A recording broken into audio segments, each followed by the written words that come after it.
host of the Gridiron.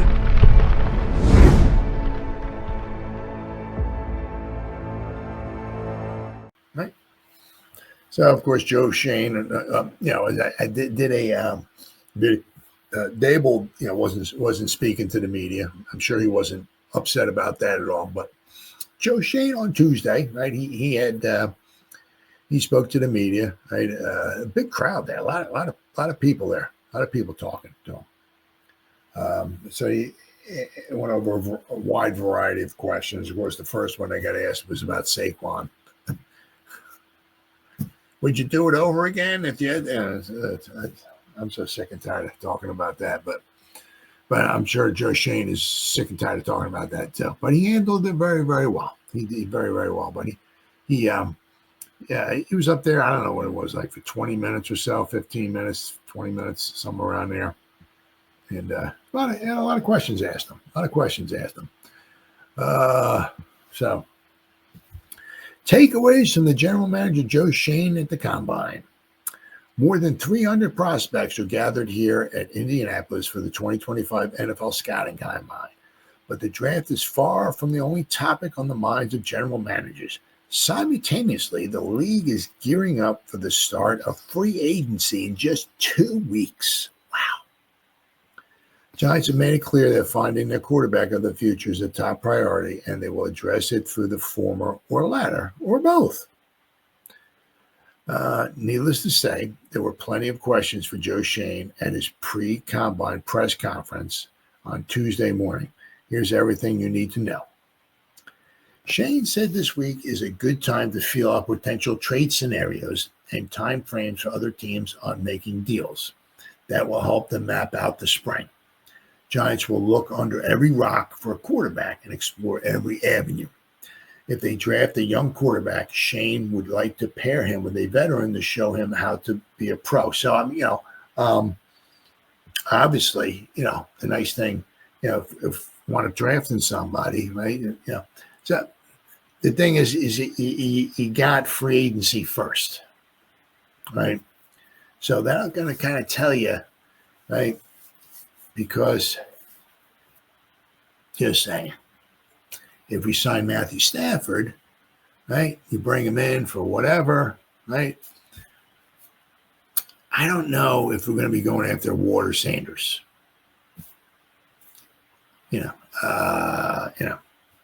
Bring Stafford in here. I'm sure he's going to want, he's not going to come in for a 1-year deal. I doubt it, especially when he has quite a few suitors after him, right? He's not going to come in there for a 1-year, $50 million deal or something like that. It's going to be, a few years, or at least 2 or 3. So, it'll kind of let you know. If the Giants bring in maybe Jameis Winston, right? I'm cool with that. We're not going to the Super Bowl next year. Jameis Winston would put in some excitement without question. He'll throw you in games. He'll also throw you out of games. But I'll tell you what, the guy can throw the ball. He can throw some interceptions. The guy can throw the ball. The guy can throw some touchdown passes. The guy will get some points on the freaking scoreboard, right? If we can block for him, right? If Wandale stays healthy, Malik stays healthy, especially if we can draft maybe or get another wide receiver in there or bring Darius Slayton back, we'll get some points on the board. So it's who do we get in free agency? If you get Jameis Winston, right? Somebody maybe, or Justin Fields, maybe you can see somebody like, that one of those guys, maybe a lower price guy. You can see that possibility that they might be going after maybe Ward or Sanders or somebody like that. But if we were to bring in, we're going to be talking about Aaron Rodgers in just a second here, but if they were to bring in Stafford, right, then maybe you're looking at maybe somebody, maybe bringing in, drafting somebody, maybe obviously second round, third round, or something like that. If they, somebody to bring in and bring them up through the ranks, right? So it's going to be interesting to see. One of the things was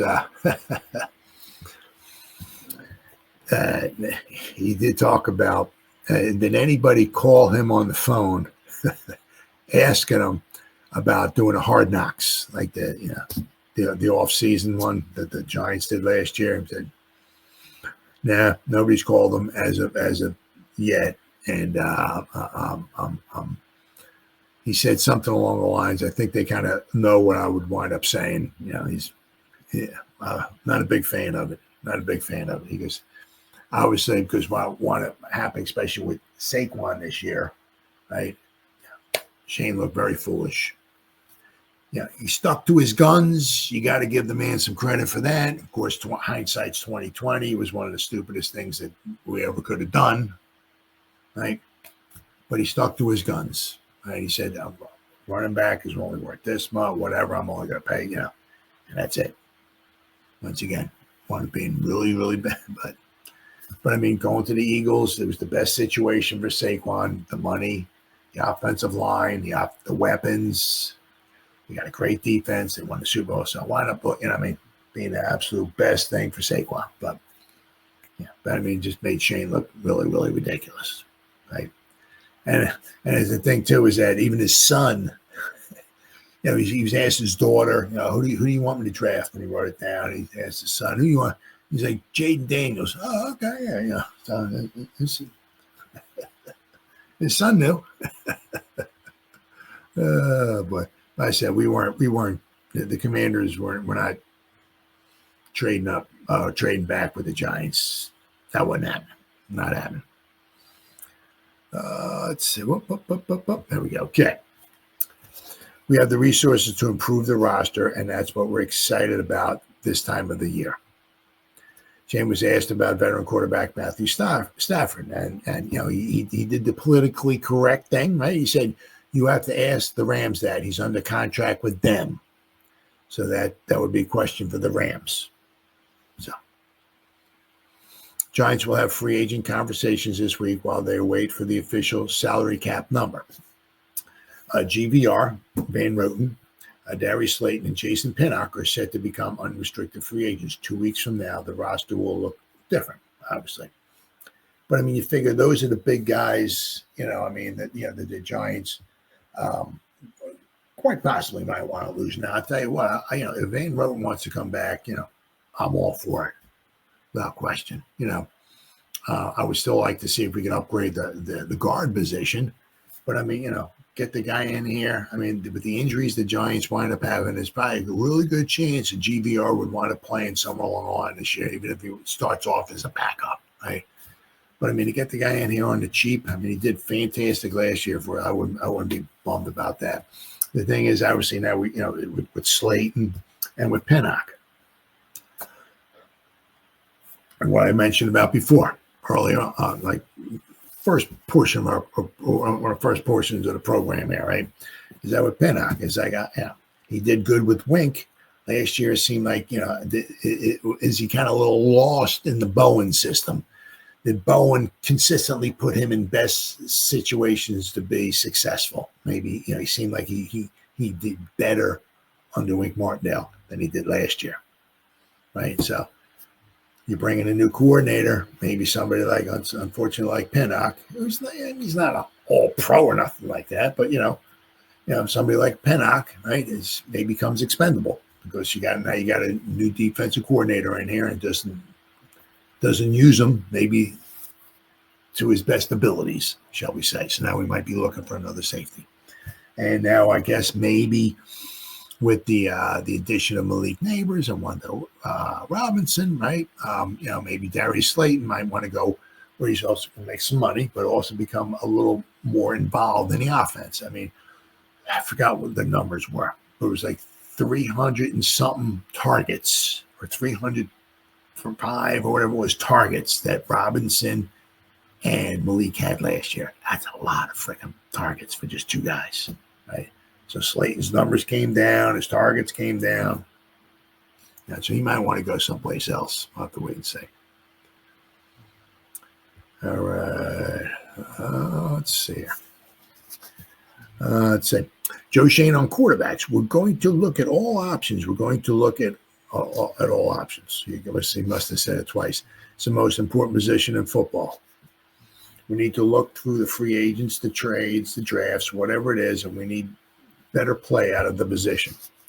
Giants have done a lot of work on Cam Ward and Shedeur Sanders, but there are other quarterbacks throughout the draft. I'm excited to get around those guys as well. Shane noted he's looking for quarterbacks who can perform in the gotta have it moments. On quarterbacks, we're going to look at all options. We're going to, let's see. Oh, they just put this on there twice. All right. Because of injuries, the Giants played 4 quarterbacks in 2024 and 3 in 2023. So it would be nice to have one guy out there who can give you the best chance to win games and also stay healthy. And the thing is it's not even so much, it's like, like in 2023, right? We had Daniel Jones, right? And then we had Tyrod Taylor. Then he gets injured, and we got Tommy Chicken Cutlet Parmesan in there. And then Daniel Jones comes back, and he gets injured, and Tyrod Taylor's back in. Or then Tommy Chicken Cutlet Parmesan was in, and then Tyrod Taylor. It's like, so it's not we had 3 guys. I mean, we had 3 guys with, different, but I mean, it was like, it wasn't like Daniel Jones played the first 5 games. He got injured. Tyrod Taylor played the next 5 games in a row. He got injured. And then Tommy Chicken Cutlet Parmesan finished the last 7 games. I said, no, it was like Daniel Jones for a couple of games and Tyrod for a game or 2, and then Tommy Chicken Cutlet Parmesan and Daniel Jones in there for 1 game, and then Tyrod Taylor in there for, it's like, almost the same thing as what's kind of this past season, too. Shane will talk to representatives for all 31 other teams, including general managers, not just about draft trades. Conversations are also about potential cap casualties and trade candidates. You can't manufacture finding the right quarterback. You can't draft a quarterback just to say you did it. The Giants are going through the process right now to determine if there is one of them at number 3 or elsewhere. You can't reach. I mean, obviously, if they got their board and Shedeur Sanders is the 4th ranked guy, just saying there. Well, yeah, that's not a reach. You take, if Cam Ward, say Shedeur gets taken 1 and they got Cam Ward as number 5. Well, that's not a reach. You know what I mean? But if they got Cam Ward as like number 20 overall and they got Shedeur Sanders at like number 35 or something like that, that's a reach at number 3, right? That's something you can't do, right? I mean, if you look at PFF, right, their top 100 players, right, on the draft board, they have. The last time I looked, Cam Ward was 17 or 18 overall, meaning there was like 16 guys who were better, not at the quarterback position, overall better. And they had like Shedeur Sanders. I mean, he was easily in the 2nd round as far as. Right. I mean, there was like 30, 35, 40 guys better than he was. Yeah. So that would be a reach. Right. If you have PFF has Shedeur Sanders at like 35 or 40, and you take him at number 3, that's a reach. That's not good. Let's see. And this is, I guess I can't blame him here either. Shane said he will never downgrade quarterbacks for not throwing at the combine. I'm okay with waiting for the pro day. Shane played quarterback and receiver in high school and college. His son is also a quarterback. He understands the difficulty of throwing with unfamiliar receivers. Right? On Dexter Lawrence's dislocated elbow and Andrew Thomas's foot, 2 key veterans who ended the season on injury reserve. Dex is good. You saw him at the Pro Bowl, so I'm assuming he's good. I haven't seen him physically. He can play tug of war, so he's good. And we're going to talk about Andrew Thomas here in just a little bit. Brian Dable took over offensive play calling duties last season. Will that be the case again? Shane has not discussed it with him over the last couple of weeks. Ultimately, that's going to be his decision. So, Shane said that's his decision. Mr. Mara has also brought that up as well, too, as far as Dable, maybe giving off the play calling duties. I mean, we didn't do too bad. Right, did we set the world on fire or nothing like that in 2022? No. Right? Did we have unbelievable targets to throw the ball to? No. We had Saquon in the backfield, right? But, we were able to make it to the playoffs. right? With Kafka calling the plays. Now, it didn't seem phenomenal, but we made it to the playoffs with Kafka calling the plays. And that would free up, right?